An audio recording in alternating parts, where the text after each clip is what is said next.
më në fund hapet në çfarë kriteresh teknike dhe sigurie?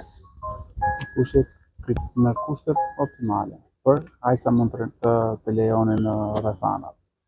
Është bërë testimi edhe me mjete laboratorike dhe duke u testuar me mjetet e rënda, nuk ka asnjë lloj cedimi apo shfaqje që të na shqetësojë. Kështu që hapet absolutisht në kohën më të shpejtë mundshme dhe unë ky gjerasin të falenderoj gjithë personat e angazhuar, qoftë ato që nëpërmjet cilëve ne u këshilluam në ARSH, në të gjithë mbledhjet që ne kemi bërë, por veçanërisht edhe njerëzit e terrenit këtu që kanë bërë një punë për të lavdëruar, pasi në 10 ditë është bërë një volum pune i jashtëzakonshëm.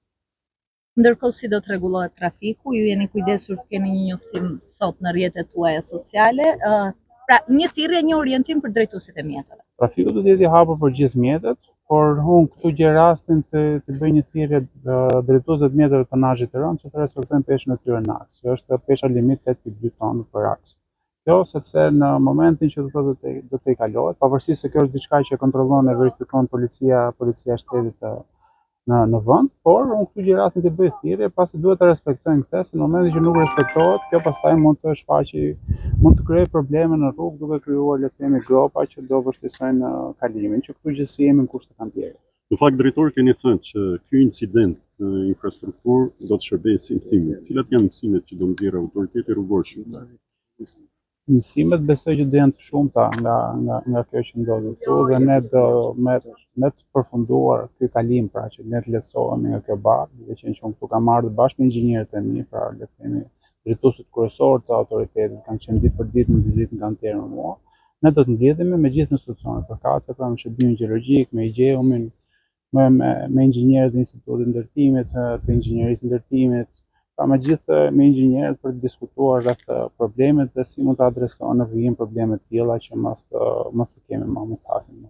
Pasi keni finalizuar me sukses rikthimin e qarkullimit në këtë aks shumë të rëndësishëm rrugor, një tjetër betejë e rëndësishme është ndërtimi i segmentit alternativ prej 1.3 kilometrash.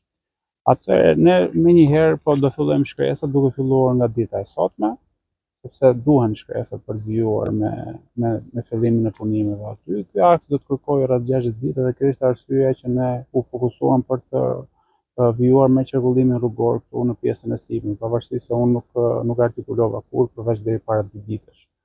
Ky aks do të kërkojë rreth 60 ditë, pra aksi alternativ mbi lumin Shkumbin në krah të hekurudhës shqiptare do të kërkojë minimumi 60 ditë, sepse do vajem patjetër dhe nga kushtet e motit që do diktojnë ritmin e punimeve, por 60 ditë është afati që është minimale, pra them që është minimal, pra jo maksimal, është minimal 60 ditë. Faleminderit.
Një dy, s'ka gjë.